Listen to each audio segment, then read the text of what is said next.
കാർഷിക വിളയുടെ ഉൽപാദന വിപണന രംഗത്ത് 40 വർഷത്തെ പ്രവർത്തന പാരമ്പര്യവുമായി Bismillah rubber nursery. Bismillah rubber nursery, farm and gardens, Vaniyambalam. മലയോര ഹൈവേ ചോക്കാടങ്ങാടിയിൽ റോഡ് പണി രണ്ടാം ഘട്ടം ആരംഭിച്ചു. GSP നിക്ഷേപിക്കുന്ന പ്രവൃത്തിയാണ് നടക്കുന്നത്. തർക്കമുള്ള ഭാഗം അഴുക്കുചാൽ നിർമ്മിക്കാതെയാണ് റോഡ് പണി നടക്കുന്നത്. ചോക്കാടങ്ങാടിയിൽ മലയോര ഹൈവേ ടാറിംഗിന്റെ മുന്നോടിയായി GSP നിക്ഷേപിക്കുന്ന പ്രവൃത്തി ആരംഭിച്ചു. അങ്ങാടി GSP നിക്ഷേപിക്കുന്ന പ്രവൃത്തി ആരംഭിച്ചതോടെ വലിയ തോതിലുള്ള വെള്ളക്കെട്ടിനും പരിഹാരമായി. നാട്ടുകാർക്കേറെ ആശ്വാസമായിട്ടാണ് റോഡ് പണി പുരോഗമിക്കുന്നത്.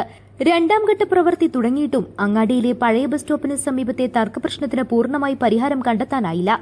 ഇവിടെ അഴുക്കുചാൽ നിർമ്മിക്കാതെ ബാക്കി പ്രവൃത്തികളെല്ലാം നടത്തുന്നതിനാണ് അധികൃതർ തീരുമാനിച്ചിട്ടുള്ളത്. വളരെ നിസ്സാരമായി പരിഹരിക്കേണ്ട വിഷയം അനാവശ്യ വിവാദങ്ങളുണ്ടാക്കി കെട്ടിട ഉടമ കോടതിയെ സമീപിച്ചതാണ് പ്രശ്നത്തിന് കാരണം. 2 വർഷത്തിലേറെ പ്രശ്നപരിഹാരത്തിന് ശ്രമിച്ചെങ്കിലും പൂർണ്ണമായി പരിഹരിക്കാനായിട്ടില്ല.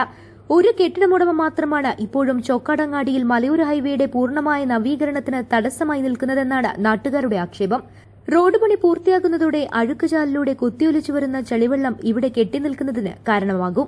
നാട്ടുകാരും ഭരണാധികാരികളും മലയോര ഹൈവേയുടെ പ്രവൃത്തികൾക്ക് നേതൃത്വം നൽകുന്നവരുമുൾപ്പെടെ പ്രശ്നപരിഹാരത്തിന് ശ്രമിച്ചിട്ടും കെട്ടിട ഉടമ പൂർണ്ണമായി വഴങ്ങാത്തത് നാട്ടുകാർക്കിടയിൽ പ്രതിഷേധത്തിനും കാരണമായിട്ടുണ്ട്. News bureau, Chokkad.